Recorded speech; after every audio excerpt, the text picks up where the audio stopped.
Next up is a poet who is proudly from the South. He's been on the National Poetry Slam circuit.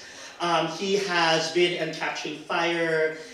He is a storyteller extraordinaire, performed on the Story League stage. Let's give a big, big warm round of applause. Also reading at our DC Central Open Mic December 2nd. It's an HIV/AIDS awareness open mic. He's one of our features. Let's give a big, big warm round of applause for JT Bullock!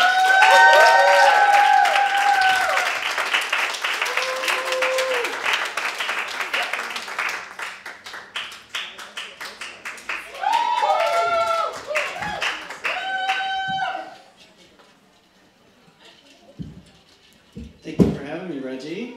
Thank you, DC Center, for hosting this extraordinary event. And this little vignette is a fuck you to Philip Morris. It's called I've Got a Crush on the Marlboro Man. Because I do. I've had a crush on the Marlboro Man for a long time.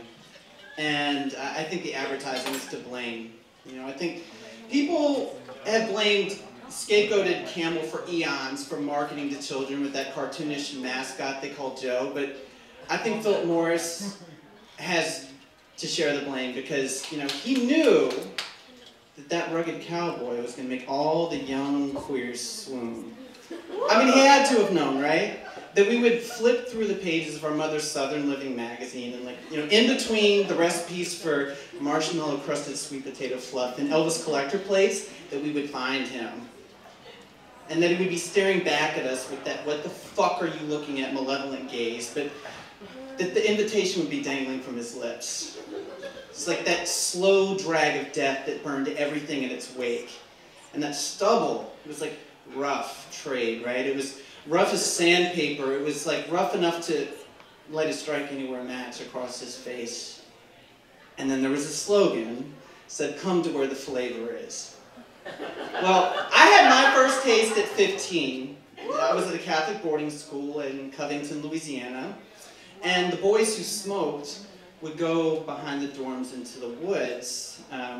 And that is how I followed Sterling. It was my cover. Sterling was this really hot cowboy. He had like Wranglers and those like early 90s Grand Ole Opry Garth Brooks primary colored rodeo shirts. And he was the closest thing to that ad that I had found. And I couldn't just hump his leg. I had to, you know, have this sort of, you know, smoke screen, as it were, and that was to follow him into the woods and smoke cigarettes. Now, statistics taught me that, you know, one cigarette will take 7 minutes off your life, but when you're living inside of a closet, it's like 7 minutes in heaven, right? And, you know, I didn't think that it was going to be like that obvious, that, you know, it was a fraud, but like he caught me not inhaling. He would be like, "JT, you're not doing it right. Suck in, all right, you gotta hold it."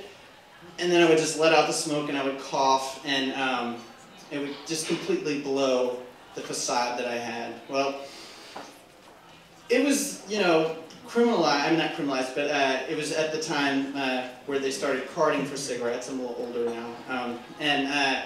So, you know, it was not permissible on our campus to smoke. So if we got caught, we could get suspended.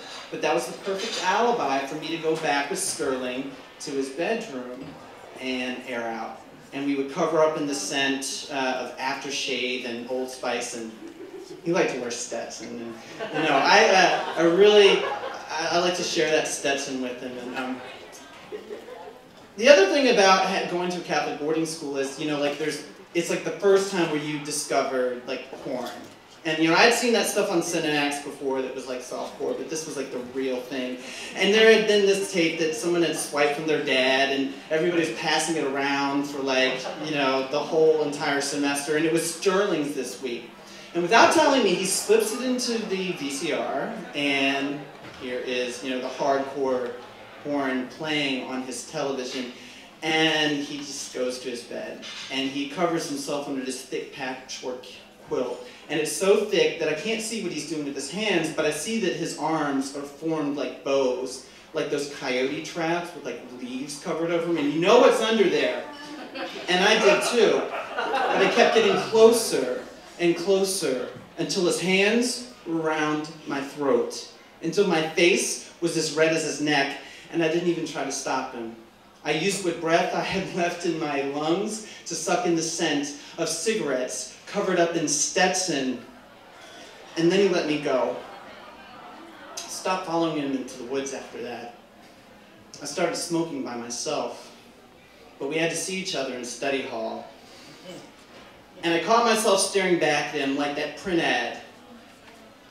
And he would catch me looking a little too long, and then I would put my head down, and I would be trying to balance in equations, which was such a fallacy. I was not good at math. And as I was, diligently trying to fuck up some equations, like, he was right by my desk, and I see something has been put on my desk, and it's a styrofoam bowl. And I look in the styrofoam bowl, and there's a wad of his pubic hair inside the styrofoam bowl, and something told me to push the pubic hair aside with my bare hands, and there was a little message written under the pubic hair in the bowl with ballpoint pen. It said, "I'm gonna get you, Tex."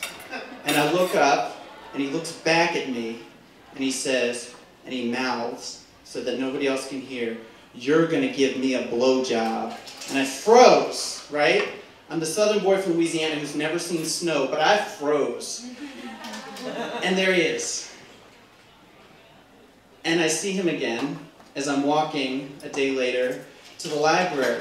And he's on the payphone, and I can hear that when he's talking to his girlfriend. And I walk by, and he puts the receiver up to my ear.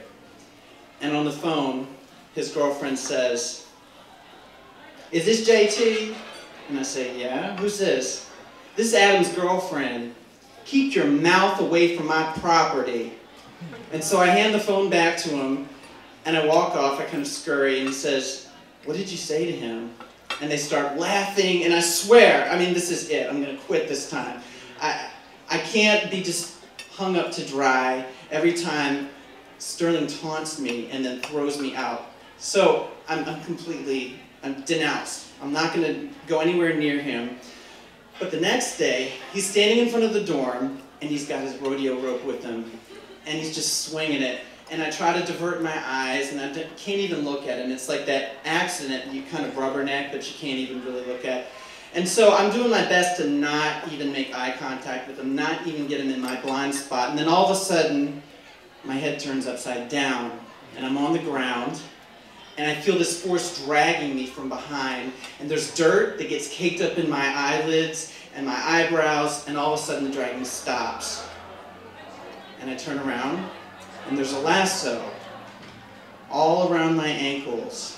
Sterling had caught me with this rope, but I look around and he's nowhere to be found.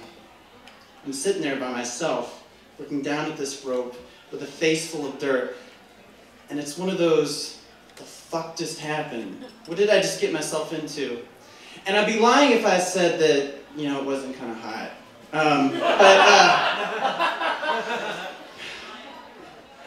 It was kind of like where you've reached your wit's end, where you've kind of fell to the bottom. And you ask yourself, why have I been chasing this dragon for so long, this Marlboro man? Well, it came to no surprise. I read in this article in the San Francisco Weekly that there was sweeping tobacco litigation, and some documents were made public that in 1994, the Marlboro Company actually had focus groups with gay consumers, and were trying to push this sort of persona of masculinity onto these gay consumers who are in a culture that believe that this is what they're supposed to be. And it makes complete sense now that I would chase this dragon, this rugged, masculine cowboy that would lasso me and then just walk away. And I smoked for years, on and off, following guys into woods, following guys back from bars, guys that were so nasty they used open cans of Denny Moore beef stew as ashtrays, guys who had named their dog Daga after the racing track Talladega. And, I could see myself, even knowing that this propaganda has been forced upon me, that I could see myself with the Marlboro Man, who, as many people know, died of lung cancer. And I could be on his deathbed, in hospice, sharing a cigarette together, holding it up to his tracheostomy as he breathed in and breathed out, as the ashes went down till he was like cremated. And then when he died, because he couldn't kiss me anymore, because his airway was through his neck, I would open his mouth and shove my tongue down his throat and crush him like a butt in an ashtray.